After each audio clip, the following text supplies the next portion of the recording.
हेडलाईन्सचे प्रायोजक आहे NBC bearings, लांब पळण्यासाठी। विधान परिषद निवडणुकीचा निकाल जाहीर। महायुतीच्या सर्व 9 उमेदवारांचा तर महाविकास आघाडीच्या 2 उमेदवारांचा विजय। शेकापच्या जयंत पाटलांचा विधान परिषद निवडणुकीत पराभव। शेकापच्या जयंत पाटलांना पहिल्या पसंतीची फक्त 12 मतं मिळाली।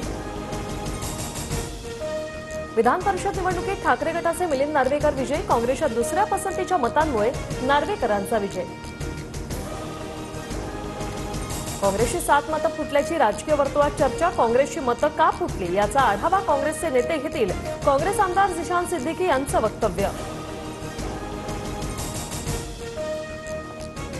पक्षविरोधी आमदारांसाठी ट्रॅप लावला होता। बदमाश लोक ट्रॅपमध्ये सापडलेत, त्यांना बाहेरचा रस्ता दाखवणार। काँग्रेस प्रदेशाध्यक्ष नाना पटोलेंची प्रतिक्रिया। काँग्रेसने 24 तासात कारवाई करावी। गद्दार कोण आहे ते महाराष्ट्राला कळू द्या। शरद पवार गटाच्या जितेंद्र आव्हाड यांची मागणी।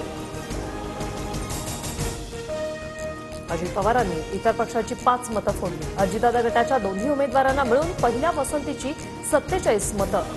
अजित पवारांनी काँग्रेसची मतं फोडल्याची चर्चा।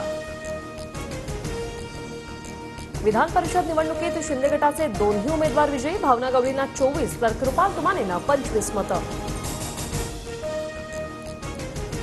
निवडणुकीत विरोधकांच्या विकेट जातच राहणार। देशात एनडीए आणि राज्यात महायुतीचं भविष्य।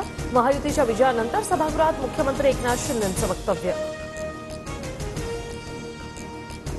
विधान परिषद निवडणुकीत भाजपचे सर्व 5 उमेदवार विजयी। पंकजा मुंडे, योगेश टिळेकर, परिणय फुके आणि अमित गोरखेंना पहिल्या पसंतीची 26 मतं तर सदाभाऊ खोत दुसऱ्या पसंतीच्या मतांमध्ये विजयी। आमचे उमेदवार पाडणार असं म्हणणाऱ्यांची मतं आम्हाला मिळाली। उपमुख्यमंत्री देवेंद्र फडणवीसांचा मवियावर निशाणा। काँग्रेसच्या प्रज्ञा सातव विधान परिषद निवडणुकीत विजयी। प्रज्ञा सातव यांना पहिल्या पसंतीची 25 मतं मिळाली। 225 आमदार येणार म्हणणाऱ्या नेत्याच्या पक्षाला पहिल्या फेरीत गारद व्हावं लागलं। आशिष शेलारांचा शरद पवारांना टोला। विधिमंडळाच्या पायऱ्यांवर संजय राऊत आणि चंद्रकांत पाटलांमध्ये गळाभेट। आपण परत एकत्र यायलाच पाहिजे। भेटीदरम्यान राऊतांच्या वक्तव्यानं चर्चांना उधाण। चंद्रकांत पाटलांना चहा पिण्यासाठी एकत्र यायला पाहिजे असं म्हटलं। खासदार संजय राऊतांचं स्पष्टीकरण।